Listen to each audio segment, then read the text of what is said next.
First of all కళ్యాణ్కి happy birthday. ఎందుకంటే నాకు చిరంజీవి గారితో ఎక్కువ అనుబంధం ఉంది. పవన్ కళ్యాణ్ గారు బాగా పరిచయం అయినా సరే అన్నయ్యతో చిరంజీవి గారితో నాకు ఎక్కువ ఫ్యామిలీ ఫ్రెండ్స్, ఫ్యామిలీ తరపు నుంచి కూడా ఎన్నో ఫంక్షన్స్కి వెళ్ళడం, ఆ ఫంక్షన్లో కళ్యాణ్ కూడా రావడం. ఆయన ఏంటంటే ఎక్కువ ఎవరితో కూడా మరీ ఇదిగా మాట్లాడుకుంటూ చక్కగా వచ్చారు, హాయ్ హలో బాగున్నా ఇసుగా నేను సినిమా చేస్తున్నావు ఇట్లా మాట్లాడుతూ వెళ్ళేవారు. కానీ అంత ఎక్కువ ర్యాపో అయితే కనుక చిరంజీవి గారికి ఉన్నంత ర్యాపో అనేది కళ్యాణ్ సపరేట్గా ఉంటాడు. అతను ఒక స్టైలే వేరు, సరదాగా ఎప్పుడు నవ్వుతా జోకులు వేస్తూ ఉంటాడు సరదాగా. ఎక్కువ అతను ఏ ఫిలిమ్స్ చేస్తున్నావు ఈ టైప్లోనే మా ఇద్దరు డిస్కషన్ అనేది ఎక్కువ ఉంటుంది. చాలా ఫంక్షన్లో కలిసాం.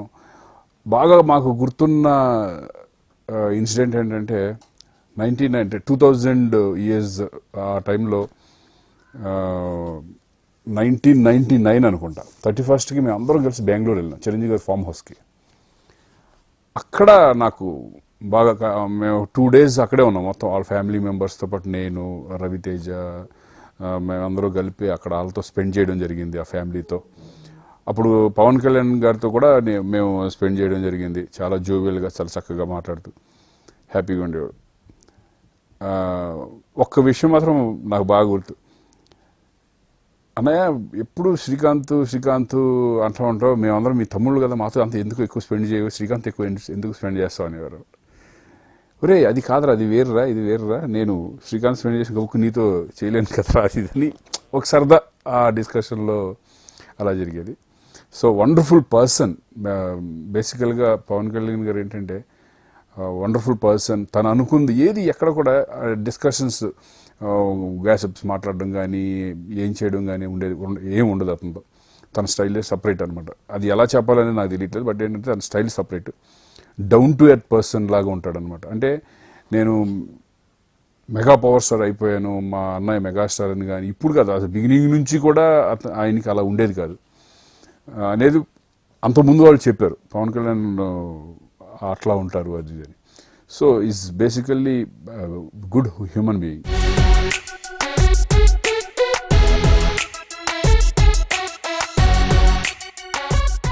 ఈ కష్టం అంటే కనుక డెఫినెట్గా అందరూ కూడా, ఈవెన్ పవన్ కళ్యాణ్ గారు కూడా చెప్తూ ఉంటారు ఎప్పుడు, అన్నయ్య అనేది మా నాన్నతో సమానం అని చాలాసార్లు చెప్పారు ఆయన. చిరంజీవి గారు అనేది వాళ్ళ నాన్నతో సమానం, ఎందుకంటే రూట్ అక్కడి నుంచే వచ్చింది కాబట్టి. మా అన్నయ్యని ఎంత కష్టపడ్డారో మేము కూడా అలాగే కష్టపడాలనే తత్వం ఉన్న వ్యక్తి. నిజంగా బాగా ఒకళ్ళకొకళ్ళు చాలా ప్రేమతో ఉంటారు అంతే. ఎందుకంటే నా ఫ్యామిలీ అంతా నాకు తెలుసు కాబట్టి అంత ఫ్యామిలీ అంతా కూడా చాలా సరదాగా ఉంటారు, ఎప్పుడు కలుస్తూ ఉంటారు. బట్ సినిమాలు వేరు, రాజకీయాలు వేరు, దట్ ఈస్ డిఫరెంట్. బట్ ఏంటంటే ఫ్యామిలీ మెంబర్స్ మాత్రం ఎప్పుడు కలుస్తూ ఉంటారు. ఎప్పుడు ఏ ప్రాబ్లం అనేది నేను చూడలేదు. ఎంతో ఆప్యాయత అనేది వాళ్ళ ఫ్యామిలీలో ఉంది ఎందుకంటే ఒక ఫంక్షన్ జరిగిందంటే వాళ్ళ అరవింద్ గారు ఫ్యామిలీ దగ్గర నుంచి వాళ్ళ సిస్టర్ ఫ్యామిలీ అందరూ కలుస్తారు ఒకచోట. అలా వాళ్ళ ఒక ఫ్యామిలీ లైఫ్ కూడా అంత బాగా లీడ్ చేశారు. దాంట్లో కూడా ఒక మెగా ఫ్యామిలీ లాగా ఇదైందనమాట.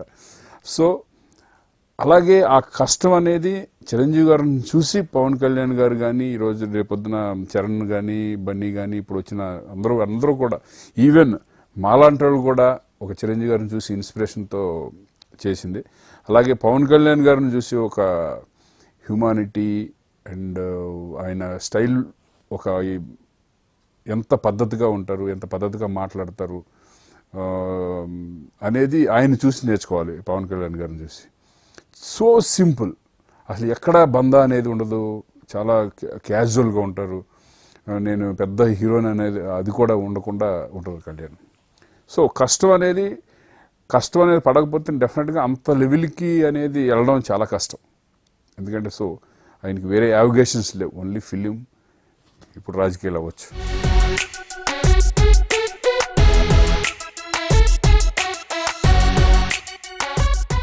I'm very happy. ఆ రోజైతే నేను చాలా థ్రిల్ ఫీల్ అయ్యాను అనమాట. ఎందుకంటే అప్పటికే ఆయన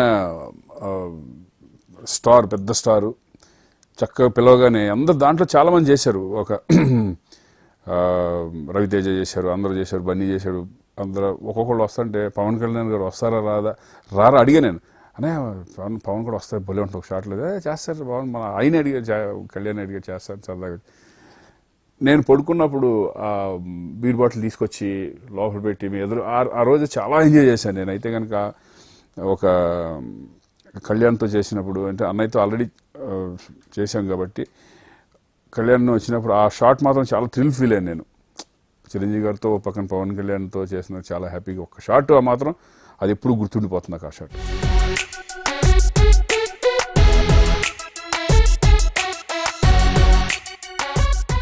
యా నేను చాలా సంవత్సరాల నుంచి ఆల్మోస్ట్ 20 years నుంచి నేను అన్నయ్య ఫ్యామిలీతో అనుభవం ఉంది.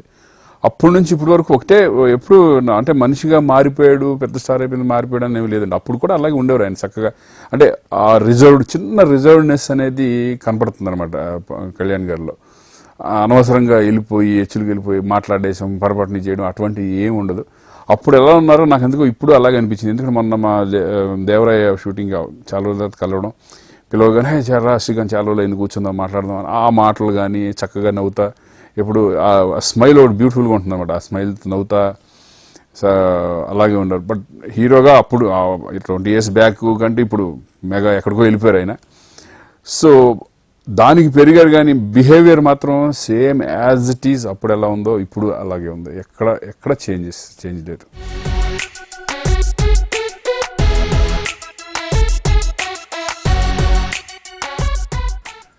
అందుకేంటంటే పర్టికులర్ కొన్ని ఇవన్నీ ఉన్నాయండి ఆయనకి. ఏంటంటే దేశం మీద భక్తి కానీ ఆయన కొన్ని సిద్ధాంతాలు ఉన్నాయి ఆయనకి. ఒక రకంగా ఇలా ఉండాలి ఇలా చేయాలి అలా చేయాలని ఒక సిద్ధాంతాలు అనేది ఉంది. ఆ సిద్ధాంతాలను ఫాలో అయ్యే వ్యక్తి కళ్యాణ్ గారు.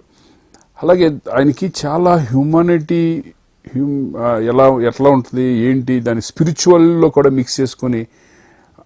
ఎందుకంటే ఈ మధ్య ఇంటర్వ్యూ చేసాం వెంకటేష్ గారును ప్లస్ కళ్యాణ్ ఇద్దరు కలిపి వాళ్ళ మాటల్లో నాకు చెప్తా ఉంటారు. వెంకటేష్ గారు చెప్పారు కళ్యాణ్ కూడా ఎంత ఆలోచిస్తున్నారు ఎన్ని సిద్ధాంతాలు ఉన్నాయి ఆయనకు. ఒక పర్టికులర్ ఒక భావాలు ఉన్నాయి.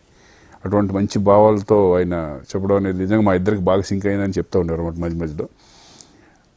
అంత ఇదిగా మేము మాట్లాడుకుంది ఏం సందర్భాలు ఏమి లేవు. సో మాదంతా ఏంటంటే వెళ్ళాము సరదాగా వెళ్ళాము పిలిచాము వచ్చాము చేసాము ఈ టైప్లో ఉంటుంది. ఆయన కూడా సరదాగా ఎక్కడ ఇప్పుడు ఏ ప్రాబ్లం లేకుండా. సో ఒక ఉన్నతమైన వ్యక్తిగా మనం డెఫినెట్గా పవన్ కళ్యాణ్ గారిని అనుకోవచ్చు డెఫినెట్గా.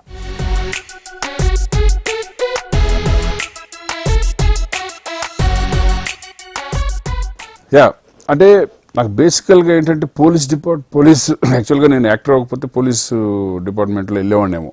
నన్ను అందరూ హైట్ ఉన్నావు పోలీస్ అయితే బాగుంటుంది అనేది చాలామంది అనేవాళ్ళు అప్పట్లో. సో నాకు కూడా బాగా ఇంట్రెస్ట్. అలా కాకుండా నాకు ఎమోషనల్ ఫిల్మ్స్ అంటే బాగా ఇష్టం. అంటే ఎమోషన్ ఉండాలి ఫిల్మ్స్ ఎమోషన్ కానీ అంటే కామెడీ కూడా ఇష్టమే. బట్ నేను ఎందుకంటే ఫస్ట్ విలన్ దగ్గర నుంచి చేశాను కాబట్టి నాకు కొంచెం దాని మీద గ్రిప్ ఎక్కువ ఉందని కొంచెం అనుకుంటాను నేను.